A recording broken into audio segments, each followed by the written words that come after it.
Olá, seja muito bem-vindo, seja muito bem-vinda. Nesse Alesp em Pauta de hoje vamos falar dos avanços nos estudos sobre o câncer e como a tecnologia tem ajudado no diagnóstico. E para falar sobre isso, recebemos de forma virtual o Alan Mumford, especialista em diagnóstico e oncologia e precisão, e o Caio Brusaca, que é geneticista. Sejam muito bem-vindos, muito obrigado por ter aceito o convite da Rede Alesp. Caio, eu quero que você comece explicando aí quais as vantagens e como a tecnologia pode ser aliada no diagnóstico do câncer. Vamos lá, Guga. Quando a gente fala em câncer, o primeiro conceito que a gente tem que ter em mente é que todo câncer ele tem um fundo genético, mas nem todo câncer ele é hereditário. E a medicina da precisão ela evoluiu a tal ponto de a gente poder determinar quais os cânceres que têm a hereditariedade como fundo e, claro, estudar o que nós chamamos de síndrome de predisposição ao câncer. A medicina de precisão, ela trouxe essas informações, ou seja, poder estudar nosso material genético para que a gente possa definir melhor o tratamento, bem como o melhor quimioterápico para cada caso. Importante a colocação. E Alan, explica um pouco como a tecnologia tem evoluído e qual é o que você tem aí a acrescentar e trazer para o nosso telespectador, a gente falando aí da tecnologia como aliada aí no tratamento do câncer. Obrigado, Guga. Obrigado a todos da Lesp. A tecnologia ela avançou muito nos últimos anos. A gente vem desde os primórdios, quando era feito testes rudimentares de genética nos laboratórios de pesquisa, e hoje a gente já fala de sequenciamento de nova geração. Então, a tecnologia hoje, principalmente com a PCR, creio que para a maior parte de nós aqui hoje discutindo e para os ouvintes, todos escutaram, por exemplo, o termo PCR durante a pandemia. A PCR é uma das tecnologias, uma das principais tecnologias hoje, dentre a biologia molecular, que apoia no estudo e no diagnóstico de mutações genéticas, que vai orientar o médico clínico em tomar decisões de como fazer o manejo desse paciente, o manejo clínico desse paciente. Quando a gente fala de sequenciamento de nova geração, que hoje é a tecnologia, digamos, está em ponta, ela também é baseada nessa mesma PCR, que já é o nome popular, digamos, pós-pandemia. Só que com uma capacidade de identificar diversas mutações, caso elas existam, na amostra desse paciente, e realmente trazer uma informação rica para que o clínico utilize a base de dados existente hoje para identificar tratamentos personalizados, que é como o Dr. Caio comentou, de medicina personalizada, ou realmente entender de tudo que está disponível hoje de tratamento, se não for personalizado, como alterar um tipo de tratamento ou medicamento para apoiar realmente uma melhoria desse paciente, uma sobrevida. Importante essa colocação. Agora, o diagnóstico de câncer em pacientes novos tem aumentado e eu quero saber as suas considerações em relação a isso, Caio. Porque tem acontecido de pessoas tão jovens tendo câncer e aí a gente vai para um número aí mais preciso, abaixo dos 50 anos de idade. Por que essas pessoas hoje apresentam mais câncer? Vamos lá. Quando a gente fala em câncer da idade jovem, a primeira coisa que vem em mente é o que nós chamamos de câncer hereditário.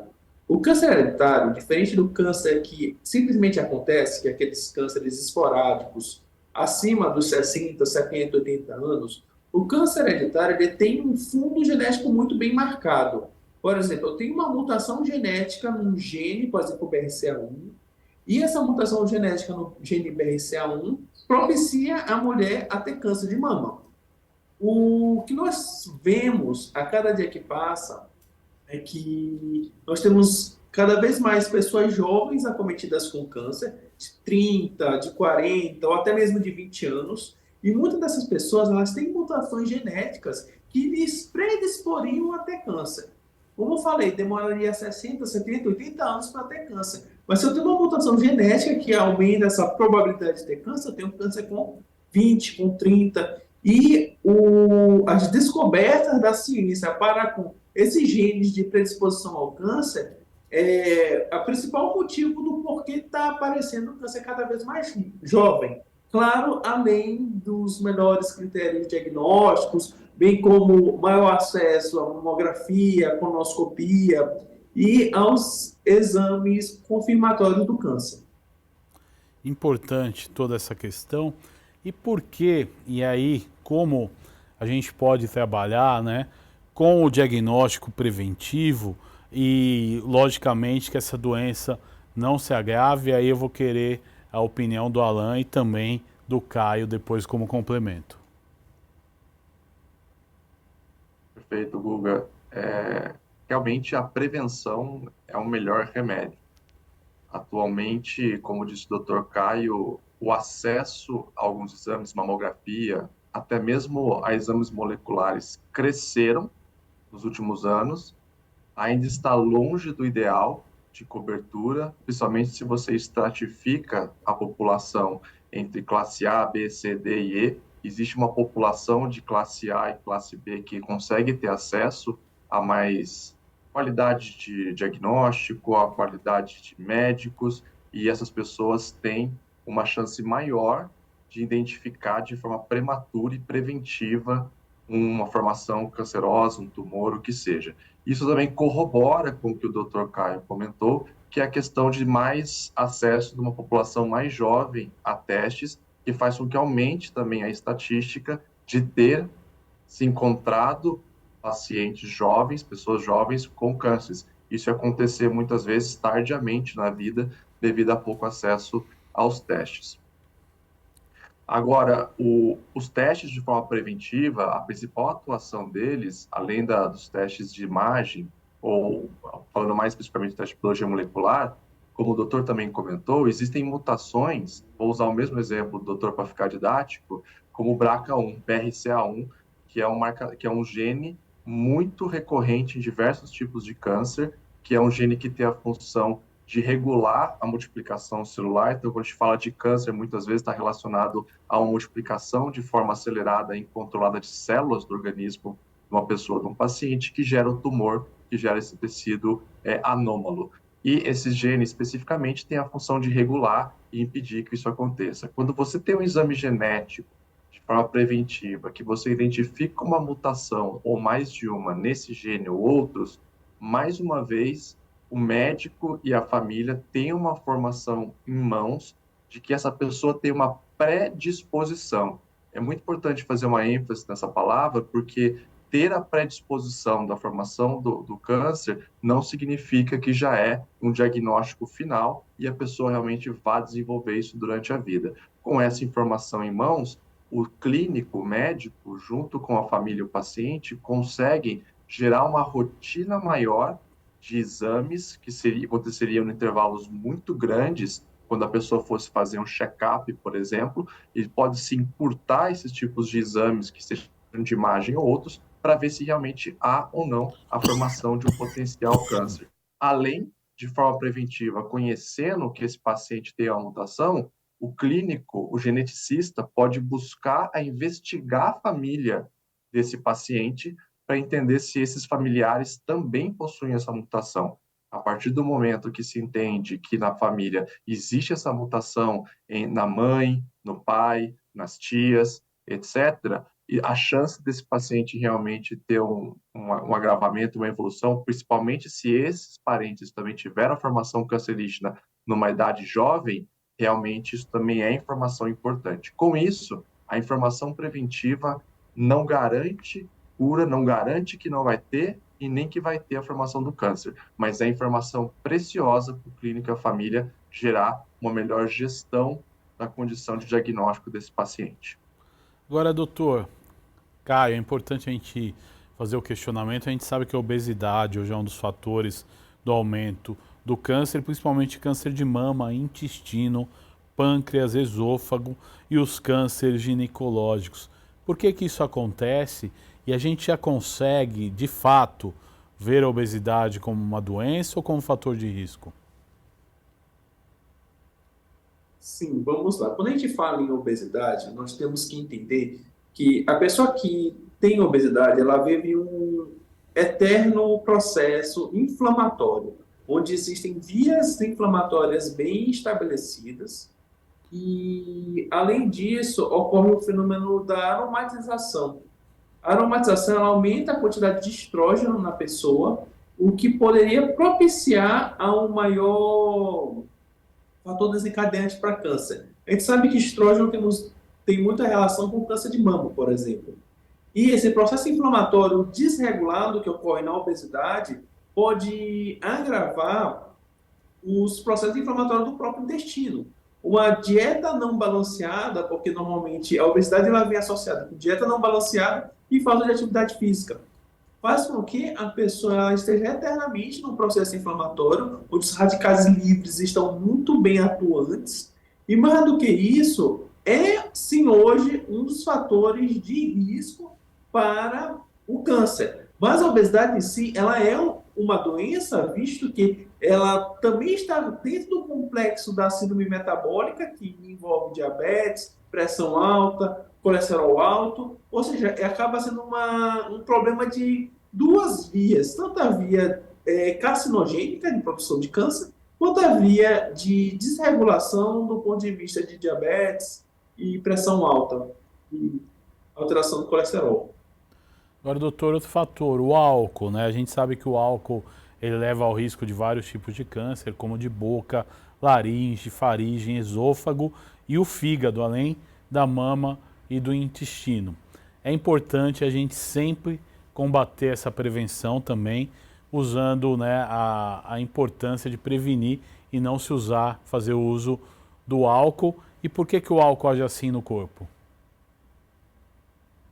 Sim, o álcool ele é o fator de risco para um câncer, que é o câncer de esôfago. O pessoal causa de câncer de esôfago é o consumo do álcool, mais inclusive do que o tabagismo. E, claro, o uso crônico do álcool pode levar a cirrose hepática e câncer de fígado. Por isso que a gente tem que falar, o uso do álcool é outro fator predisponente para o aparecimento do câncer de modo geral, mas não tem tanta relação com o câncer hereditário, como eu estava falando. O câncer hereditário tem mais relação com mutação genética previamente na pessoa, antes do aparecimento do câncer.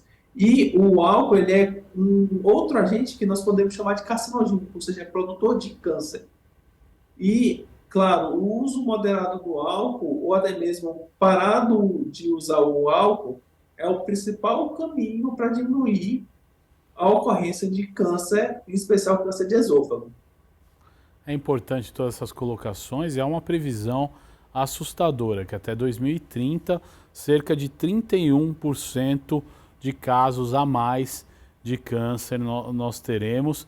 Isso tem muito a ver com os hábitos de vida e aí eu pergunto, doutor, o estresse ele conta bastante para isso?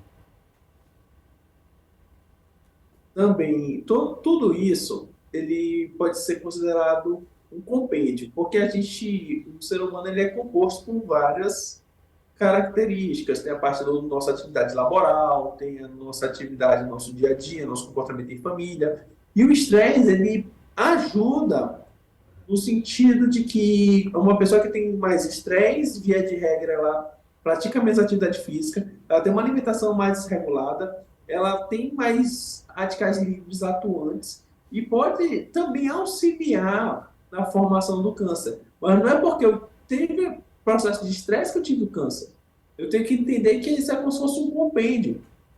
São várias áreas do nosso corpo, no nosso dia a dia, que somados vai predispor ao câncer. E não é uma coisa isolada. Exato, é importante a gente fazer essas observações. Agora eu quero saber também do Alan. A gente sabe que os testes hoje ajudam e muito, né, no diagnóstico precoce, mas e o tratamento? O que ele tem evoluído em questão à tecnologia? Perfeito, Guga. Realmente, os testes têm essa função preventiva, que já foi falado, e tem uma função de medicina personalizada de identificar o melhor tratamento. Então, a partir do momento que você faz um teste genético, junto com outros testes também, testes bioquímicos ou outros, você tem uma soma de informações, que tipo de hormônio a paciente produz ou não, e que tipo de mutações ela tem. O doutor citou alguns hormônios até aqui como estrógeno, que pode ser um influenciador na formação ou estatuante de alguma forma no câncer, e saber da produção ou não está relacionada esse hormônio ou não com o tipo de câncer, mesmo de mama, direciona o paciente com tratamentos diferentes. Se ele vai usar uma quimioterapia tradicional, uma quimioterapia alternativa, ou se mesmo vão ser utilizadas drogas específicas que são hoje colocadas como drogas de medicina personalizada. Por quê? O que é medicina personalizada? É você conhecer as informações, as características genéticas desse paciente, ter um mapa ali de alterações bioquímicas e outras do seu organismo, para que você olhe hoje para o que existe de informação sobre o que essas mutações, o que essas alterações bioquímicas geram no paciente, e você olhando o que tem de drogas já desenvolvidas por farmacêuticas, por exemplo. Então, além de uma quimioterapia, que é algo mais abrangente e ataca todas as células do organismo de um paciente, sejam as células que já estão em formação de câncer, sejam as células saudáveis, por isso que muitas vezes um paciente, um parente nosso, um conhecido, quando passa por um tratamento de quimioterapia, ele fica muito enfraquecido, porque realmente afeta todo o organismo.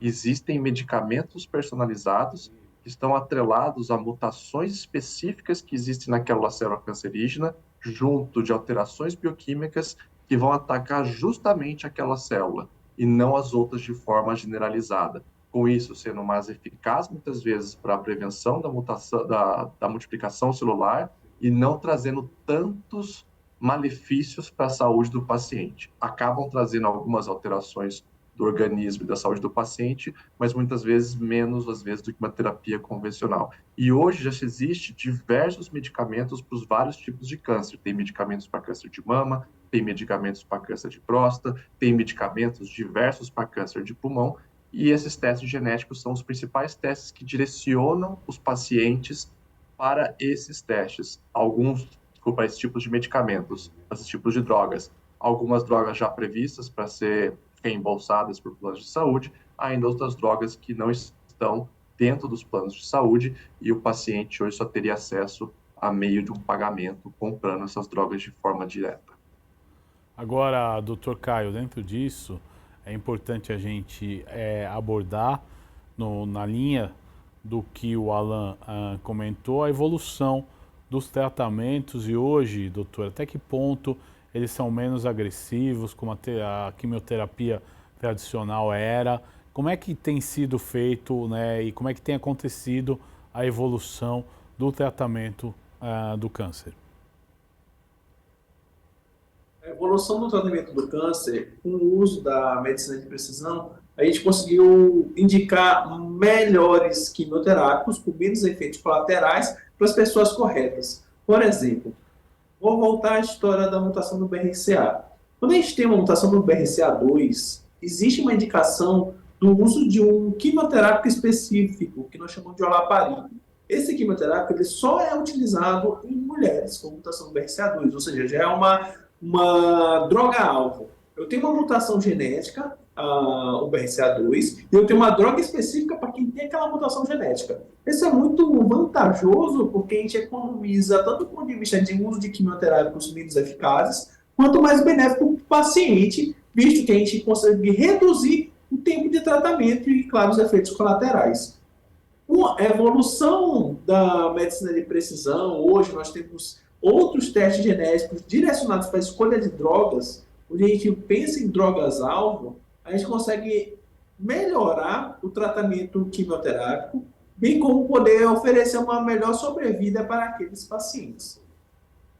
Agora, Alan, em questão a esses testes genéticos, né? Eles devem começar a ser efetuados com que idade? Qual a periodicidade desses testes, para a gente saber que não tem um câncer grave em desenvolvimento? Então, hoje não tem estabelecido uma idade específica para se iniciar os testes ou não. O que normalmente é feito com o apoio de um geneticista, a família, o paciente e a sua família eles são direcionados em realizar testes específicos ou não, dependendo do histórico. Então, um paciente que faz um exame de imagem, muitas vezes, identifica um cisto na mama, vamos dizer nesse sentido, uma possibilidade de um câncer de mama, o paciente vai ser direcionado a um oncologista, a um geneticista, e o geneticista junto com o oncologista, eles podem direcionar esse paciente a testes específicos. Isso pode acontecer em idades variadas. Estamos falando aqui de um câncer específico, que é o câncer de mama, mas tem mais de 100 cânceres, 100 enfermidades cancerígenas conhecidas, desde um câncer de sangue ou outros tecidos do organismo. Então, não há uma idade específica para que você direcione o paciente a fazer o teste de forma preventiva. O que se pode fazer quando o médico conversa com o paciente, com a família, e ele entende que os familiares desse paciente tiveram históricos, o geneticista pode indicar para esse paciente um exame abrangente, ou um exame específico por gene BRCA e BRCA1 e 2, por exemplo, para identificar se esse paciente tem ou não mutação, e assim o paciente, como foi mencionado anteriormente, ele pode iniciar uma rotina mais curta ou buscar exames de forma mais rotineira para acompanhar, para ver se não vai ter formação de câncer ou não. Eu acho muito importante reiterar, para quem vai nos escutar, que, mais uma vez, a mutação estando presente não é um destino final que a pessoa vai vir a desenvolver a enfermidade do câncer, seja de mama ou outro, mas que realmente a predisposição, a porcentagem de ocorrer, ela se incrementa, e aí sim o acompanhamento geneticista se torna muito interessante para que tenha esse guia de investigar os familiares e também buscar exames diversos para que realmente, quando se surgir, seja de forma precoce a identificação, e a identificação precoce já é cientificamente comprovado que é muito mais fácil e muito mais eficiente os tratamentos quanto uma descoberta de um tumor no seu início do que depois de forma tardia. Legal, Alan, legal, doutor Caio. A gente vai para um intervalo e voltamos daqui a pouco falando mais sobre esse assunto, como a tecnologia pode ajudar aí no diagnóstico de câncer e precisão, que é muito importante nesse assunto. A gente, rápido intervalo, já já a gente volta.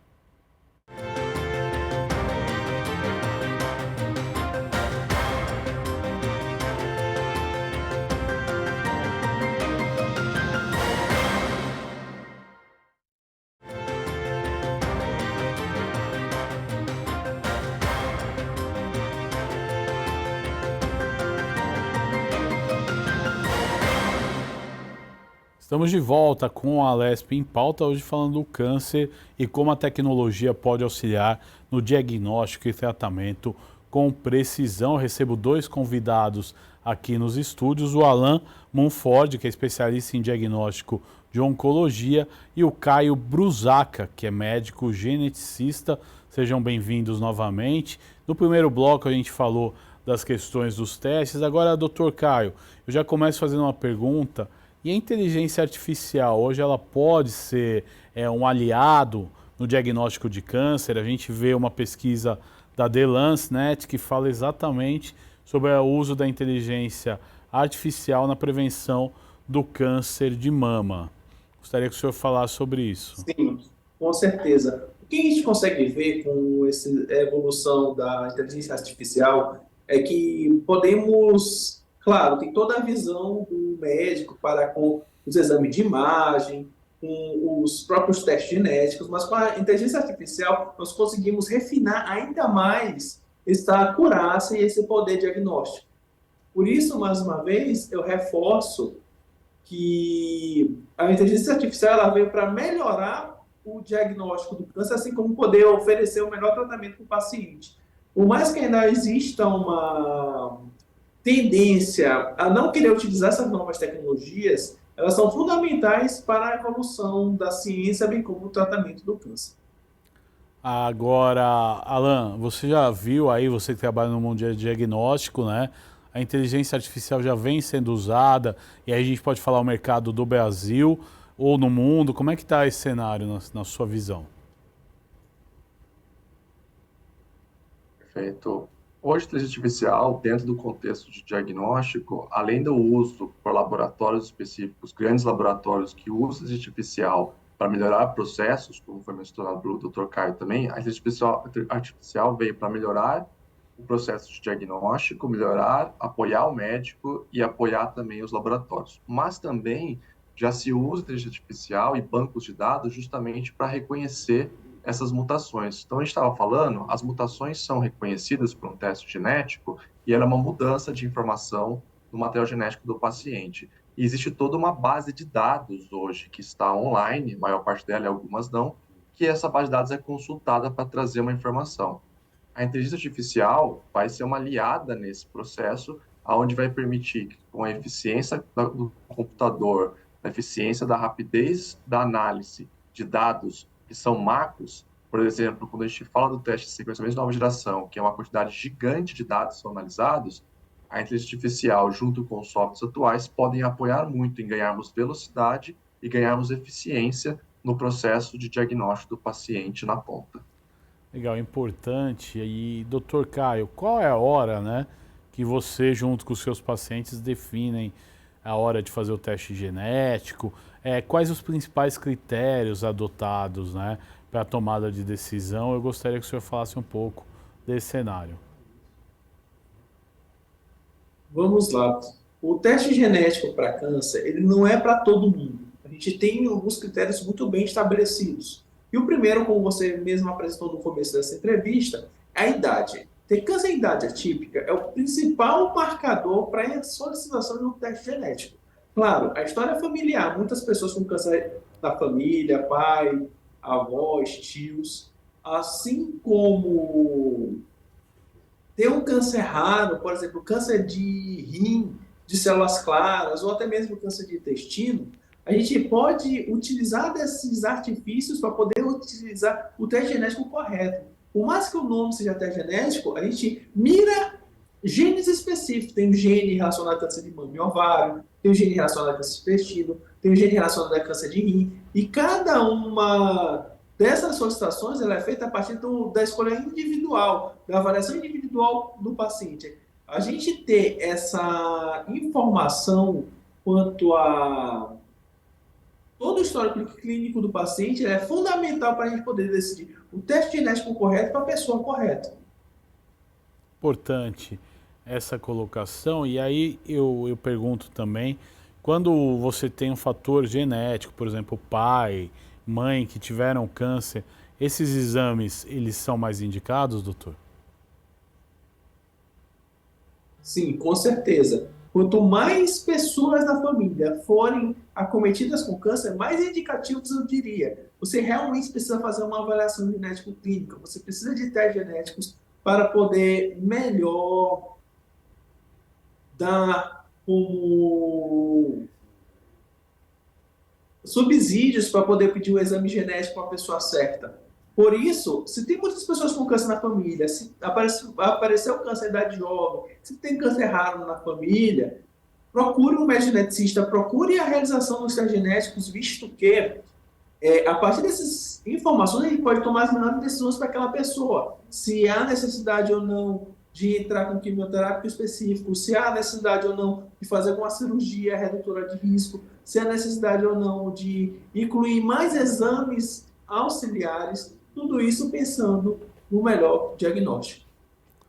Olha, muito interessante essa questão. E doutor, a partir do momento que você no teste genético você descobre, né, um sinal, uma tendência de um câncer, como é que é feito, né, o tratamento? Porque às vezes pelo teste genético você consegue descobrir ele em estágio inicial ou numa fase que o tratamento ainda é mais fácil. É isso mesmo, doutor?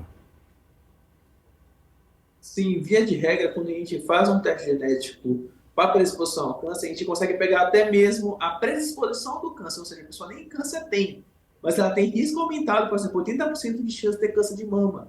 Então, já consigo tomar algumas atitudes, decisões, para que a gente possa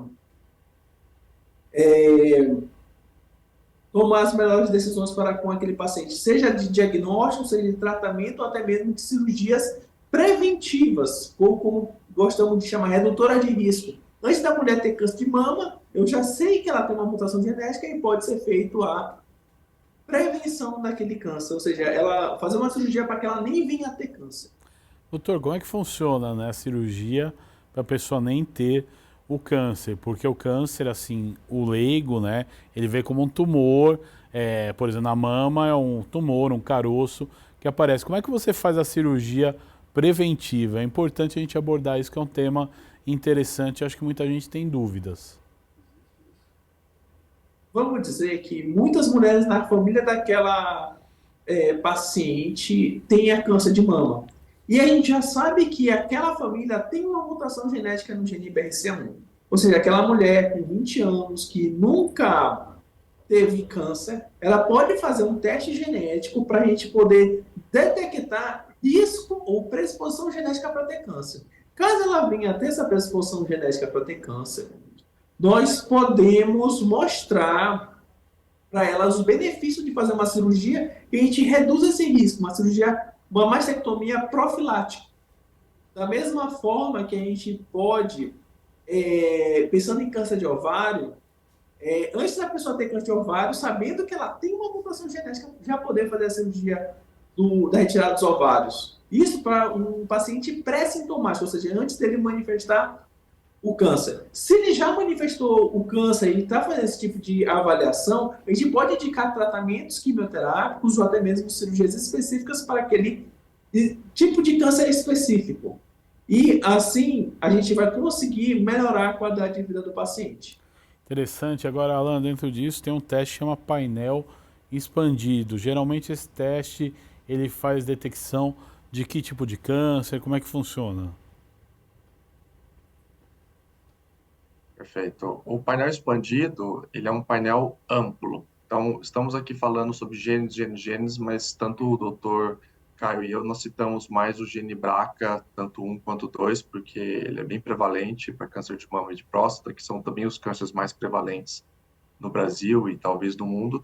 Só que quando a gente fala de painel expandido, é um painel. E o que é um painel? É um exame que ele vai ter ali o teste, ele vai fazer a verificação tanto desse gene que tanto foi citado aqui, BRCA1 e BRCA2, assim como outros genes que são importantes para aquele tipo de câncer.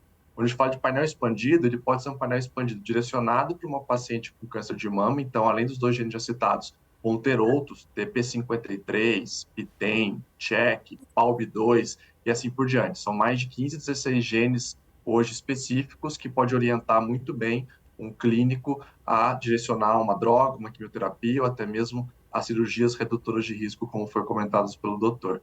Então, esse é o painel estendido. Mas o painel estendido ele pode ter também muito mais genes que pode ser aplicado para um paciente para investigar não só especificamente câncer de mama, mas mutações em outros genes que podem dar um direcionamento potencial para um câncer de pâncreas, rim, entre outros. Então, hoje, um painel estendido, um sequenciamento de nova geração, que é o nome da tecnologia, é o que tem de mais avançado e de mais poderoso para eu chegar numa informação ampla e apoiar o clínico em escolher o melhor tratamento e o melhor futuro para esse paciente. Agora, importantíssimo esse relato. Agora, doutor Caio, indo também nessa linha, esses testes genéticos, eles atendem mais aos cânceres que atingem o público feminino ou todo tipo de câncer? E aí eu vejo que também ele é eficaz na prevenção, né, e no diagnóstico precoce do câncer de pâncreas, que é um câncer, na maioria das vezes, letal. Eu gostaria que o senhor falasse sobre isso. Então, quando a gente fala em painéis genéticos para predisposição ao câncer, a gente vai ter uma gama de cânceres que a gente vai avaliar. Por exemplo, a gente fala muito de câncer de mama e ovário, mas a gente também fala em próstata em homem, pâncreas e câncer de mama em homem, nos mesmos genes que é o BRCA1 e o BRCA2. Esses genes, apesar de serem mais visíveis na atenção da saúde da mulher, também podem contemplar alguns cânceres masculinos, como o próprio câncer de próstata ou o próprio câncer de pâncreas. Aqui a gente vale ressaltar e lembrar que a gente vai fazer uma avaliação de tanto a parte masculina quanto a parte feminina. Por isso a história familiar é tão importante a gente conseguir contemplar. Por exemplo, câncer de intestino acomete os dois sexos. Ou mesmo câncer de rim também acomete os dois sexos. Por isso é tão importante a gente avaliar estas situações E cada caso acaba sendo um caso. A gente precisa individualizar para poder solicitar o exame certo para a pessoa certa. E, claro, a gente vai avaliar tanto o sexo masculino quanto o sexo feminino. Interessante. Agora, Alan, esse tipo de teste, ele já tem algum uso no Sistema Único de Saúde? É só particular? E aí ele pergunta, os convênios, eles cobrem também? Como é que é esse cenário hoje no Brasil? Perfeito, Guga. É bem amplo o cenário, mas infelizmente o acesso ainda não é eficiente, não é para todos. Quando a gente fala de teste genético, é importante saber que tem vários tipos de testes. Tem os testes mais simples e menos custosos, que eu vou dar um exemplo aqui, que é o PCR, que vocês escutaram muito na pandemia e já foi citado aqui, que ele tem um certo custo de entrada. Esse é um teste que muitas vezes já é coberto pela ANS, então pelos planos de saúde, e poucos testes, um ou outro, é coberto pelo SUS. Quando a gente fala de painéis ou painéis estendidos, como foi mencionado aqui, realmente hoje não há uma cobertura ampla pelo SUS. Existem casos muito pontuais para enfermidades específicas. E pela ANS, sim, já tem, para os planos de saúde, alguns testes de painéis que são cobertos quando realmente o geneticista indica, e como o Dr. Caio comentou, traz todo um histórico, uma justificativa para esses testes. Por quê? Hoje é um teste muito custoso, um painel estendido, apesar da sua eficiência, sua importância, ainda é um teste que tem um valor alto. Então, ele acaba sendo pouco acessível para o paciente de forma particular e os planos de saúde também restringem muito o uso quando é realmente indicado por um geneticista e que realmente tem todo o histórico que justifica aquele teste para o paciente. Já no SUS, tem um caso bem interessante para ser comentado aqui. Acho que todo mundo, ou a maior parte das pessoas aqui, conhecem a atriz Angelina Jolie. Ela foi uma pessoa que identificou relativamente cedo, justamente por testes moleculares. Então, ela procurou um geneticista, um médico, com todo o seu histórico familiar de mãe, avós, tias, que realmente faleceram por câncer de mama e ovário, e ela realmente fez testes genéticos que encontraram essa predisposição de uma forma muito aumentada, uma alta porcentagem. E assim como o doutor comentou, ela tomou a decisão de fazer cirurgias, então, preventivas, cirurgias para que diminuísse a chance dela ter e zerasse, na verdade, a chance de ter a formação do câncer. Por que eu estou comentando isso? Porque há alguns anos, alguns estados, começou no Rio de Janeiro, eles criaram um projeto de lei, a Lei Angelina Jolie, aonde pelo SUS estaria disponíveis testes genéticos, testes como de sequenciamento, esses painéis, para que as mulheres tivessem, pelo SUS, acesso a esses testes e identificassem de forma preventiva, precoce, a predisposição da formação do câncer de mama e ovário. O qual o motivo por trás? Além da saúde, o benefício para as pacientes, existe uma redução de custos enorme para o sistema de saúde, que é justificável, já foi feito diversas pesquisas fora do país, já foram feitas pesquisas no Brasil que mostram que realmente fazer um teste genético, por maior que seja o valor, ele traz economia para o sistema de saúde no manejo desse paciente de forma eficiente. Então, o Rio de Janeiro aprovou, depois outros estados o seguiram. Goiás, Minas Gerais, Amazonas e Distrito Federal. Isso já se passou anos, mas qual que é o problema? Mesmo tendo sido aprovado no estado o acesso dos pacientes, em realidade o acesso não aconteceu por diversas variáveis, mas principalmente por falta de acesso à tecnologia. Quando a gente fala então de sequência de nova geração, como já foi falado, é a tecnologia de maior ponta, ela tem uma máquina específica que os laboratórios têm que ter, o custo é elevado, nem todo laboratório tem, e também às vezes falta expertise dos analistas e biologistas que atuam no estado, naquela cidade, naquele mercado, e também, o doutor pode ter comentado isso depois, existe um número muito reduzido de geneticistas no Brasil para atender a potencial demanda que esses testes podem ter hoje no presente e amanhã no futuro. Então, esses 4 estados do Distrito Federal que foram citados avançaram com uma lei, mas o acesso não aconteceu por limitações. Recentemente, isso é bem interessante pontuar aqui também, quem que está apoiando para que haja um avanço? Em Goiás, a Universidade Federal de Goiás, eles têm essa tecnologia para fazer pesquisa dentro do campus universitário. E eles estão desenhando protocolos e arrumando a casa, digamos, de forma leiga, para que eles possam prestar esse serviço para a população. E a intenção é que esse processo que já está aprovado nesses estados realmente aconteçam e já tem projetos de lei que estão aí sendo tramitados para que isso se expanda para o SUS e tenha uma maior abrangência para a população, principalmente para mulheres. Importante, doutor Caio, também o seu registro, né? O Alan comentou que o acesso, às vezes, ao médico, né, ao geneticista, é restrito, é mais difícil, principalmente a gente falando aí de alguns lugares do Brasil. Como é que é esse cenário? Sim, a gente tem que lembrar hoje que, pela Sociedade Brasileira de Genética Médica e Genômica, nós temos em torno de 400 médicos geneticistas, a maioria deles espalhados nos grandes centros e as principais capitais do Brasil. E, infelizmente, a política voltada a testes genéticos em câncer no Brasil ainda não está muito bem definida. Apesar de termos evoluído bastante na política de atenção a doenças raras, a parte de predisposição ao câncer ainda está centrado dentro dos próprios centros oncológicos. Ou seja, o paciente da atenção primária dificilmente vai ter o acesso ao profissional médico geneticista, bem como a realização dos testes genéticos. Em grandes hospitais de atendimento oncológico, já temos a disponibilidade da realização dos testes genéticos, bem como acesso a essa especialidade. Porém, ainda temos muito a trabalhar no sentido de ampliar esse acesso de forma que abranja o resto do país, pensando basicamente em São Paulo e Rio de Janeiro.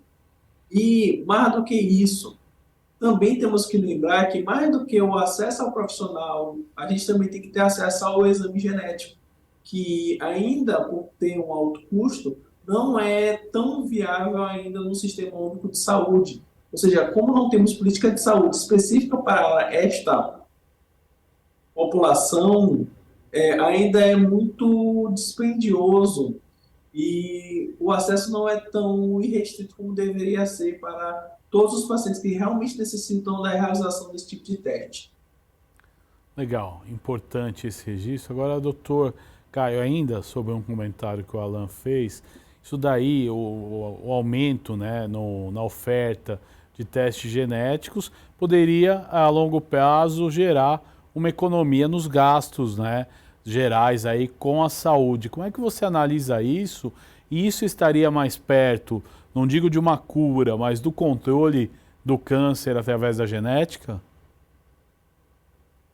Sim, com certeza. Se a gente pensar que, por exemplo, mulheres que nunca tiveram câncer, poder fazer o teste genético de BRCA1 e BRCA2, elas já saberem antecipadamente que tem mutação genética nesses genes descritos, nós conseguimos avaliar a necessidade de realização, por exemplo, de teste de cirurgias redutoras de risco para câncer de mama e, consequentemente, aquela mulher ela nunca viria a ter câncer de mama se ela fizer toda essa investigação, todo o teste genético, bem como a definição da mutação genética e realização das cirurgias redutoras de risco. Isso, no longo prazo, seria um investimento que se pagaria. Por quê? Porque, por mais que o teste genético seja caro, tratar um câncer é mais caro do que um teste genético. Não tenha dúvida. Um ciclo de quimioterapia é mais caro do que um teste genético. Mas, infelizmente, ainda não temos essa disponibilidade de realização do teste para todo mundo. Até porque não é todo mundo que vai realizar esse tipo de teste. Mas seria, assim, um mecanismo de saúde pública que a gente poderia fazer pensando em redução da ocorrência do câncer. Legal, importante essas considerações. Nós estamos caminhando para o final do nosso programa, mas eu gostaria de ouvir de cada um de vocês uma consideração final e as esperanças que o nosso telespectador pode ter aí de, através de testes, de tecnologia, que os casos de mortalidade por câncer cada vez mais sejam menores. Gostaria do seu destaque final, Dr. Caio, para explicar para o nosso telespectador, né, qual vai ser essa influência aí no futuro desses testes aí no mercado. Sim, vamos lá. Como mensagem final, eu tenho que dizer que o aconselhamento genético ele salva vidas a partir do momento que nós usamos das informações clínicas associadas às tecnologias que nós temos hoje, tanto de inteligência artificial quanto de realização de testes genéticos para poder oferecer o melhor tratamento, a melhor prevenção para aquela pessoa. Os testes genéticos eles vieram assim, para revolucionar o nosso dia a dia, seja como profissional de saúde, seja como paciente do sistema de saúde. E mais do que isso, o aconselhamento genético ele salva vidas a partir do momento que nós realmente podemos intervir no tratamento, na prevenção e na cura do câncer. Meu caro Alan, eu quero as suas considerações finais nesse programa que trouxe informação tão importante para a população. Claro, Guga, acho que eu termino aqui trazendo a frase que conhecimento é poder. Mas conhecimento é poder quando ele é utilizado, quando ele é aplicado. Então, realmente, o diagnóstico preventivo é uma ferramenta extraordinária para que a gente reduza a perda de pessoas, a morte dos pacientes, a formação desses cânceres e também desonere o Ministério da Saúde, os estados, para com os tratamentos que são muito mais custosos. Então, realmente, o investimento do governo, o investimento da iniciativa privada em trazer mais conhecimento, seja através do diagnóstico molecular, seja através de outros diagnósticos, e principalmente com esse conhecimento que o Dr. Caio e nós estamos trazendo aqui para a população, que os espectadores que vão assistir essa matéria, é importante que eles tenham a ciência de que esse conhecimento ele tem que estar também em quem faz as políticas públicas, porque hoje a tecnologia já existe. A maior parte dos reagentes, a maior parte dos ensaios ainda são importados.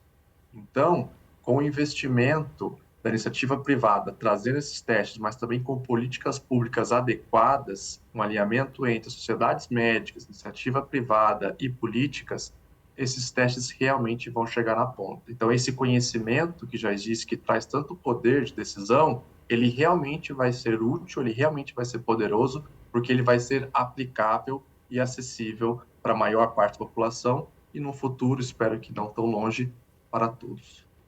Muito obrigado pela participação e este foi mais um Alesp em Pauta, falando aí na tecnologia e no diagnóstico do câncer e também na precisão desse diagnóstico. Você pode ver e rever este e outros programas em nosso canal no YouTube. Até o próximo encontro, tchau!